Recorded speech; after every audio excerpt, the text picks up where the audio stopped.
segundo gran producto de nuestra investigación son los patrones espaciales de la enfermedad en el país.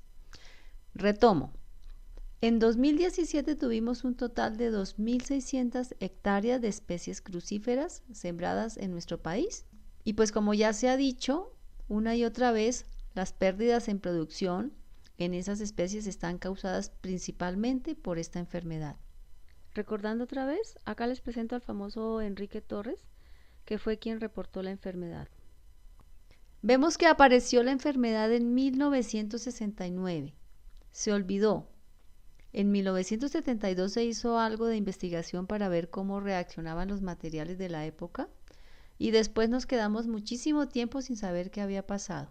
Llegó en 1969 a Caldas, se estableció allí. ¿Y está en los otros departamentos? ¿No está?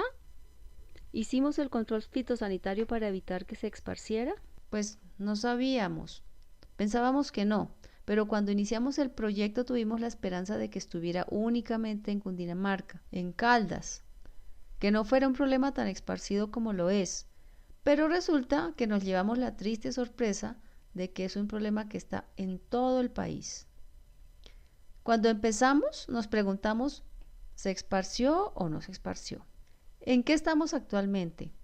Decíamos, si está, tengamos la fe de que no está tan grave la cosa. Vamos a ver qué tal está, qué pérdidas se está causando.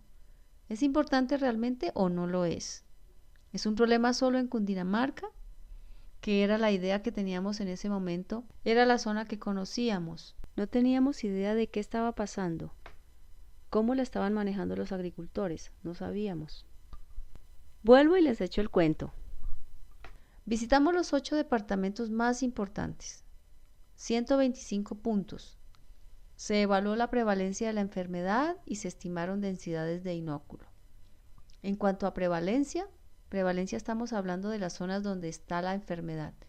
Recordemos que para que exista la enfermedad necesitamos hospedero, inóculo, ambiente. Cuando estamos hablando de prevalencia, estamos hablando de la enfermedad, cuando ya todo se unió para que tengamos las plantas enfermas.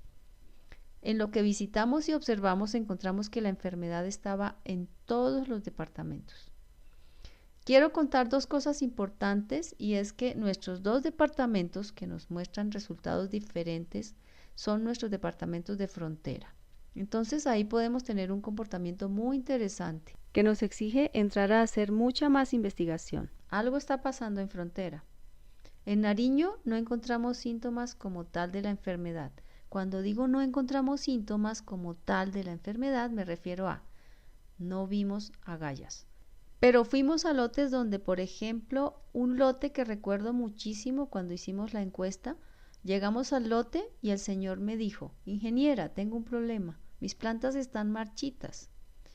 Efectivamente, sus plantas estaban marchitas. Digo entonces, aquí hay algo. Saco las plantas, hago mi muestreo y no hay ni una planta con agallas. ¿Qué pasó? Cuando vamos y cuantificamos el inóculo, sí está el patógeno. Algo pasó ahí. ¿Qué es? Si alguien sabe la respuesta, que me la dé. Yo no. Entonces, hasta ese momento decíamos, en Nariño no está la enfermedad. En los otros departamentos sí la tenemos. Teníamos toda la fe del mundo en Nariño. Dijimos, vamos a llenar Nariño de crucíferas. Las 2.700 hectáreas que tenemos se van para Nariño y que nos produzcan todo el repollo que nos vamos a comer. Después de que evaluamos la prevalencia de la enfermedad, entramos a evaluar la densidad de inóculo con las técnicas que Fabián ya les explicó. Y llegamos a ver que, wow, Nariño sí tenía el patógeno, pero no la enfermedad. O no en niveles tan alarmantes, al punto que no la encontramos. Pero tenemos el otro departamento de frontera, norte de Santander, con nuestro vecino Venezuela. Resulta que las densidades de inóculo aquí son muy altas en comparación con el resto del país. Es donde tenemos las densidades más elevadas. Entonces, ahí tenemos 2 puntos interesantes.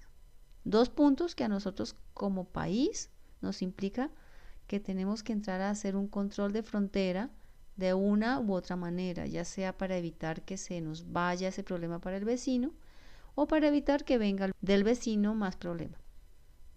Tenemos que ver por qué necesariamente en el norte de Santander tenemos tanto problema. Vuelvo al problema de prevalencia que Fabián nos mencionaba anteriormente, donde tenemos acá en Sogamoso, igual se desconocía la enfermedad, al igual que en el Cauca. Digamos, en Sogamoso la mayoría de agricultores conocían la enfermedad, pero encontramos personas que también relacionaban los síntomas con deficiencias nutricionales o con deficiencias hídricas. Cuando ya entramos a hacer análisis espaciales de la enfermedad, estos análisis se realizaron por medio de variogramas básicamente. Buscamos si hay alguna correlación, buscamos si el hecho de que aquí tuvieran inóculo, por ejemplo, indicaba que lo iban a tener en zonas más próximas, es decir, si las probabilidades de que tuvieran densidades de inóculos similares estaban relacionadas espacialmente. Y encontramos que sí, es decir, sí estamos haciendo una distribución. Es un problema que se agrupa, es un problema que lo encontramos en parches básicamente. A partir de esto se modeló la prevalencia, es decir, ¿qué probabilidad tengo de encontrar la enfermedad en zonas cercanas, por ejemplo? En este punto tengo mi enfermedad, encuentro los síntomas. ¿Qué probabilidad existe que este punto también la presente? O que este punto más distante, asumiendo que no había otro punto con la enfermedad, la presentara. Efectivamente, entre más cercanos están los puntos, más probabilidad también de encontrar la enfermedad. Acá tenemos el municipio de Facatativá, El Rosal, Madrid, Funza, Mosquera y Boyacá. Encontramos que Facatativá y Boyacá y Funza son las zonas donde tenemos la mayor densidad del inóculo. Qué curioso que estas zonas eran las zonas de mayor producción de crucíferas hace algunos años y que ahora estamos produciendo crucíferas principalmente en Madrid y en Mosquera. ¿Por qué será? Y cuando entramos a ver la densidad del inóculo, el patrón es muy similar. Encontramos igualmente que en Madrid, Mosquera y en esta pequeña zona de Funza es donde tenemos menores densidades de inóculo, mientras que en la zona de Facatativá y hacia el extremo sur de Mosquera es donde tenemos las mayores densidades de inóculo. Es interesante ver que en Boyacá teníamos la presencia de la enfermedad. Siempre se observaron los síntomas en aquellos lotes que se visitaron, pero la densidad del inóculo es la más baja, es decir, en Boyacá tenemos condiciones que favorecen el desarrollo de la enfermedad, no necesitamos densidades de inóculo tan altas. Cuando vamos a Antioquia y observamos la prevalencia, estas son las zonas, hacia el Carmen de Viboral, algo de Santuario y Marinilla, donde tenemos la siembra de cultivos diferentes al repollo blanco. Estas son las zonas donde encontramos los coliflores, brócolis y las zonas donde encontramos la enfermedad. El resto son zonas donde básicamente se siembra repollo híbrido. Cuando hacemos una evaluación de las densidades de inóculo, es interesante ver que las mayores densidades de inóculo coinciden con esta zona donde se siembran especies diferentes al repollo blanco. Y pues me pareció también muy interesante ver que en estas zonas donde estamos sembrando estos repollos resistentes, las densidades de inóculos son significativamente menores comparadas a donde estamos sembrando especies susceptibles, que es un comportamiento distinto al que el doctor nos presentaba anteriormente, donde veíamos un incremento. En agosto de este año estuvimos en un congreso internacional de hernia, donde hubo presentaciones de diferentes países y siempre estuvo el tema de resistencia recurrente, de ruptura de resistencia. ¿Qué está pasando? Y todos decían, 3, 4 años rompe resistencia, 3, 4 años rompe resistencia. Y ahí es donde me planteé, en Colombia algo está pasando porque es curioso. Tenemos un repollo que es resistente, es una resistencia monogénica. Las densidades de inóculo evidentemente se disminuyen y no se ha roto la resistencia. ¿Qué está pasando aquí? No sé si de pronto esa característica tan única de que tengamos esas benditas malezas todo el año nos están ayudando a mantener esas poblaciones más estables. No sé qué está pasando, pero es un caso muy interesante. De este proyecto me quedaron más dudas que respuestas. Cuando vamos a Nariño, en esta zona fue que encontramos ese lote particular que les decía, donde encontré todas las plantas marchitas. No encontré agallas. ¿Qué pasó? Pero cuando nos movemos hacia la densidad de inóculo, curiosamente donde encontramos esas plantas marchitas, no fue donde tenemos las mayores densidades de inóculo.